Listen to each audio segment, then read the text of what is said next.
बड़ी खबर रायबरेली से। वो खबर जिसने पूरे रायबरेली को हिलाकर रख दिया था, यानी गल्ला व्यापारी की हत्या और उनकी पत्नी को गोली मारने का मामला। आज रायबरेली पुलिस ने पूरे कांड का पर्दाफाश कर दिया है। क्या हुआ, कैसे हुआ और कौन है ये अपराधी, आइए जानते हैं इस रिपोर्ट में। आपको याद होगा, करीब एक महीना पहले खीरो थाना क्षेत्र के सिमरी में गल्ला व्यापारी के मौत के घाट उतार दिया था और उनकी पत्नी को गोली मारी गई थी। इस घटना के बाद से पुलिस पर दबाव था, लेकिन आज एसओजी, खीरो पुलिस और सर्विलांस की संयुक्त टीम ने एक बड़ा एक्शन लिया है। आज सुबह पुलिस मुठभेड़ में एक आरोपी घायल हुआ, जिसके बाद इस हत्याकांड में शामिल कुल 4 आरोपियों को गिरफ्तार कर लिया गया है। पुलिस के मुताबिक इन अपराधियों ने एक बड़ी रकम होने की सूचना के बाद लूट की पूरी योजना बनाई थी। आरोपियों के पास से हथियार, मोटरसाइकिल और मोबाइल फोन भी बरामद हुए थे। ये जानकारी पुलिस ने दी। यह घटना एक बार फिर बताती है, अपराधियों के मासूबे चाहे जितने भी शातिर क्यों ना हो, पुलिस हमेशा एक कदम आगे होती है। उम्मीद है कि इन अपराधियों को जल्द से जल्द उनके अंजाम तक पहुंचाया जाएगा। अनुराग श्रीवास्तव, अनकट न्यूज, रायबरेली। देखिए, थाना खीरो क्षेत्र में एक माह पहले लगभग एक घटना हुई थी, जिसमें सुखदेव लोधी नाम के व्यक्ति के गोली मारकर हत्या कर दी थी। आधी रात को उसके घर में घुस के कुछ अज्ञात हमलावरों ने और उनकी पत्नी को भी गोली मार दी थी, जिसमें सुखदेव लोधी की मृत्यु हो गई थी और पत्नी घायल अवस्था में अस्पताल में थी, जो बाद में जिनकी जान बच सकी। इसमें 302 के अंतर्गत धारा 103 का मुकदमा इसमें लिखा गया था, बीएनएस का, जिसमें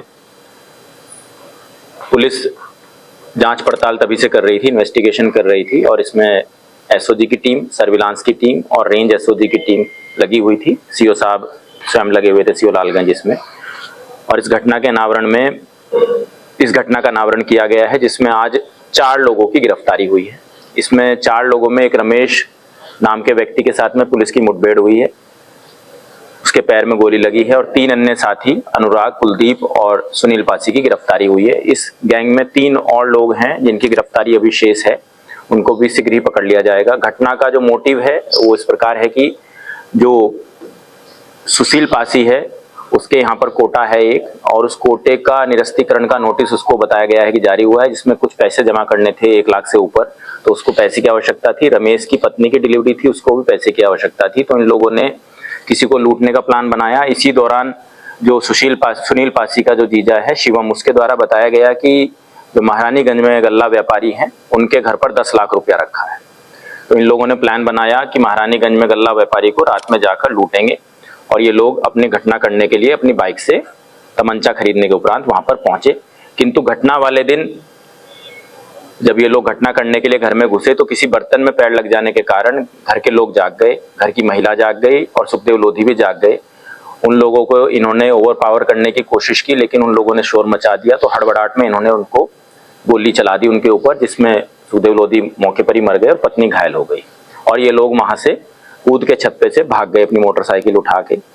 1 महीना लगभग इस घटना को अनावरण करने में लगा पुलिस को, और इसमें हर पहलू की बहुत गहराई से जांच इसमें की है। अपर पुलिस अधीक्षक स्वयं इसमें चौकी सेमरी क्षेत्र में रहकर इस घटना का अनावरण कराए हैं, और इसमें सीसीटीवी फुटेज लगभग 700 कैमरों का हमने देखा। 400 अपराधी का रिकॉर्ड इसमें खंगाला गया, जो हमारे जनपद के थे, रायबरेली के, फतेहपुर के, प्रतापगढ़ के और जनपद उन्नाव के क्रिमिनल्स थे। कई जनपद और राज्यों में पुलिस की टीम, हमारी टीम, एसओजी की टीम इसमें लगी रही, तब जाके इस घटना का अनावरण हुआ। इसमें सीडीआर भी, कई 1000 नंबर का सीडीआर भी पुलिस ने प्राप्त किया, और इसमें लगातार वरिष्ठ अधिकारियों के निर्देश थे, रेंज आईजी महोदय के और डीजी जोन सर के, कि किसी भी प्रकार से घटना ओरिजिनल खुलना चाहिए और असली अपराधी ही जेल जाने चाहिए, किसी भी तरीके का दबाव इसमें ना लिया जाए और बिल्कुल ओरिजिनल अपराधियों को ही जेल में भेजा जाए। लूट कुछ हो पाई थी सर? इसमें उस दिन जैसा मैंने बताया कि ये लोग जब घर में घुसे तो बर्तन से टकराने की वजह से आंखें खुल गई थी वहां पर, तो लूट नहीं कर पाए थे किसी प्रकार की। इसमें एक सदस्य कोटे का था, एक और किसी को पैसे की जरूरत थी, कोई वाइफ प्रेग्नेंट थी, कुछ ऐसा? देखिए, आपस में सब लोग ये रिश्तेदार हैं। इसमें जो सुनील पासी था, उसको कोटे की में जमा कराने के लिए 1 लाख से ऊपर की रकम की आवश्यकता थी, और जो दूसरा व्यक्ति था रमेश, उसकी वाइफ की डिलीवरी थी, तो उसके लिए भी डॉक्टर को खर्च देने के लिए उसको पैसे की आवश्यकता थी।